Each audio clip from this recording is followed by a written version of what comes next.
Welcome to this video about the Pekouvър sisters and their significant role in the publication of the Esperanto Bible.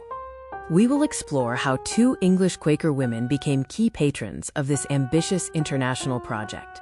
Priscilla Hana Pekouvър and her sister Alджерина lived in Wisbech, Cambridgeshire. A central question we explore is why these two dedicated English Quakers felt compelled to finance the creation of a full Bible in Esperanto. The Pekоувър sisters were members of a prominent banking family. Their deep-rooted Quaker faith, their vast resources, and their commitment to social and international causes define them not just as donors, but as active participants in their era's intellectual life. Priscilla Pekоувър was an exceptional polyglot, fluent in 16 languages. Her philosophy connected linguistic understanding to the concept of mutual comprehension, which she saw as a foundation for global peace. Their actions were guided by Quaker principles, integrity, simplicity, and a commitment to service and education. Their pacifism transcended borders, and their support for the Esperanto Bible was deeply intertwined with these core beliefs. Priscilla was also a dedicated peace activist, deeply involved with the Peace Society and the publication Peace and Goodwill. Her dedication was so significant that she was nominated for the Nobel Peace Prize 4 times. For the sisters, Esperanto was more than a language, it was a bridge. As peace advocates, they saw this neutral international language as a way to facilitate communication across national and linguistic boundaries. Why the Bible? To these Quakers, it was a fundamental text. By supporting its translation into Esperanto, they championed universal access to spiritual and intellectual development, overcoming the barriers that often divide people. It is important to note that the project existed before the sisters' involvement. L.L. Zamenhof had already been translating the Hebrew Bible into Esperanto in stages since 1911, long before the Londona Biblio project began. Zamenhof translated using 19th-century printed editions of the Hebrew Bible, such as Letteris and Ber de Leach.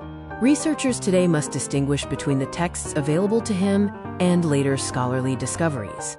Zamenhof completed his translation before the Dead Sea Scrolls were discovered in 1947. He relied on the philological knowledge of his time, making the historical context of his work essential to understanding the terminology used. The Londona Biblio was not simply Zamenhof's manuscript printed directly. It involved an extensive editorial process in Britain, meaning the final published Bible differed significantly from Zamenhof's original drafts. The New Testament had an independent history, created by the British Esperanto Committee. The London Bible was a collaborative project that unified these different contributions into a single, cohesive work. Translating a text is one thing, but publishing it requires significant financial resources for editing, printing, and distribution. The Pekоувър sisters provided the essential funding that allowed this vision to become a reality. The Pekоувър sisters' decision to support the Londona Biblio perfectly aligned their Quaker faith, pacifist ideals, and commitment to international understanding. Their financial support transformed this complex project into a lasting legacy. Let's clarify what exactly the sisters financed. Contrary to some myths, they did not pay Zamenhof for his translation work. He worked independently. Instead, they funded the costly and long publication process. The Pekоувър support covered critical stages, from scholarly editing and careful proofreading to stylistic harmonization and the professional typesetting and printing of the unified London Bible in 1926. In today's terms, their contribution was approximately $180,000. This significant investment made it possible for the Bible to be offered to Esperantists worldwide at an accessible, low price.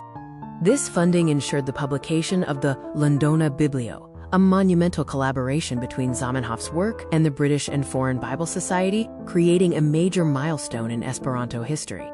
The real historical value lies not in speculation about what if the sisters hadn't donated, but in the documented material reality of how their patronage enabled the project's success during a critical moment. They created the material conditions for the Bible's physical existence. By guaranteeing financial stability, they ensured the revolutionary 1926 edition was successfully printed and made available to the global community.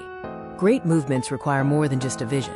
They need organizers, institutions, and dedicated patrons who can shoulder financial risks. The Pekоувър sisters were exactly these kinds of silent, vital partners. Priscilla and Alджерина Pekоувър bridged the gap between noble dreams and material reality. Their commitment turned the theoretical vision of an international language into a tangible, widely accessible resource. Priscilla, as a polyglot who spoke 16 languages, was uniquely positioned to appreciate the importance of language as a tool for peace, which directly influenced her philanthropic work. Her 4 Nobel Peace Prize nominations between 1903 and 1913 testify to her status as a respected international figure and a pillar of the peace movement of her time. In summary, the Pekоувър sisters left an enduring legacy that combined faith-based philanthropy with a visionary approach to linguistic and social progress. They remind us that the history of any global movement is not just the story of its founders or writers, but also of those who build the infrastructure to share ideas with the world. The Pekоувър name represents a vital intersection of faith, diplomacy, and dedication. They were, and remain, essential figures for understanding how Esperanto grew beyond a small circle of enthusiasts. Their lives and work, documented in archives from Wisbech to the Nobel Committee, provide an invaluable record of how intentional, sustained support can shape history and promote human understanding. Thank you for joining this exploration of the Pekоувър sisters and the London Bible. Their story is a powerful reminder that every great idea depends on those who help carry it to fruition. This concludes our video profile of Prисила and Alджерина Пекоувър. Their dedication to peace and international unity through Esperanto serves as a testament to the power of committed, thoughtful philanthropy in shaping our shared cultural landscape.